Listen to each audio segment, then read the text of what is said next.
এখন প্রশ্ন দেখো, আমার নবী পাক সাল্লাল্লাহু আলাইহি সাল্লাম হাদিস শরীফে কি বলেছে?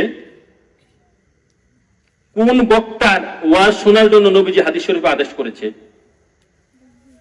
মাজা 3য় খণ্ড পৃষ্ঠা 552, তারগিব ও তারহিব 4th খণ্ড পৃষ্ঠা 150 এর মধ্যে এসেছে। নবী পাক সাল্লাল্লাহু আলাইহি সাল্লাম বলতেছেন, ইজা রাআইতুম মান ইয়াজহাদু দুনিয়া ফাদনু মিনহু।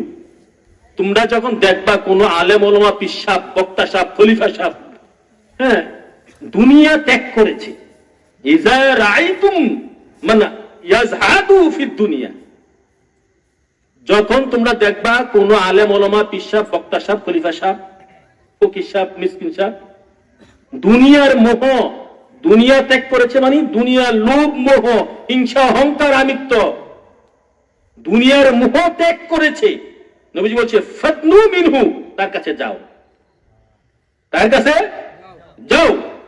ফাইন্নাহু ইয়ালাক্কাল হিকমাত, সেই ব্যক্তি তোমাদেরকে হিকমতের কথা, জ্ঞানের কথা বলতে পারবে। সিয়াসিত্তার হাদিস। যে ব্যক্তি দুনিয়া ত্যাগ করেছে, দুনিয়া কি? দুনিয়ার প্রথমত হচ্ছে লোভ, এই দুনিয়ার লোভ, বাড়ি গাড়ি, নারী, টাকা পয়সা, ধন দৌলত। 2 নম্বরে হারাম থেকে নিজেকে নিষ্কৃতি দেওয়া, হালাল খাওয়া। 3 নম্বরে সদা সত্য কথা বলা। 4 নম্বরে হিংসা, অহংকার।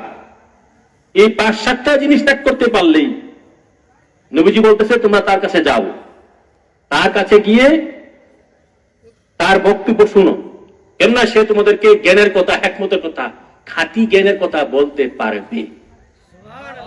ইবনে মাজাহ শরীফের হাদিস 3য় খণ্ড পৃষ্ঠা 552 মধ্যে এসেছে। তাহলে বোঝা গেল কার কাছে যাবেন। এখন কার কাছে যায়? উল্টো হয়ে গেছে, উল্টা। যে আলেম ওলামা, পীর সাহেবের টাকা, ধন দৌলত, বাড়ি গাড়ি আছে, এর কাছে যায়। আর যে আলেম ওলামা, পীর সাহেবের টাকা, ধন দৌলত, বাড়ি গাড়ি, নারী নাই, এগুলার কোনো খাওয়া নাই। আপনি গুনে দেখেন ভাই, দুনিয়াই হচ্ছে সমস্ত ধ্বংসের মূল। আরেকটা হাদিস আছে, আপনার একটা হাদিসটা আছে যে হুব্বু দুনিয়া রাসু কুল্লু খতিয়াতিন, হুব্বু দুনিয়া রাসু কুল্লু খতিয়াতিন। দুনিয়ার মোহ, দুনিয়ার প্রেম, দুনিয়ার প্রতি মোহ প্রেম সমস্ত ধ্বংসের মূল। দুনিয়ার প্রতি মোহ প্রেম সমস্ত ধ্বংসের মূল।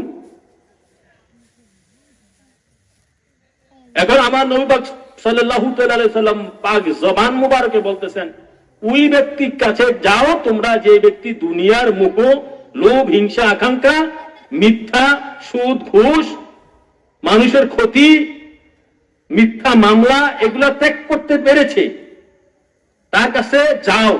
ফাদনু মিনহু, গেলে কি হবে? সে তোমাদেরকে সত্যিকারের জ্ঞানের বয়ান করতে পারবেন, কেননা তার কালবে আল্লাহ রাসূল জ্ঞান ঢেলে দিবেন।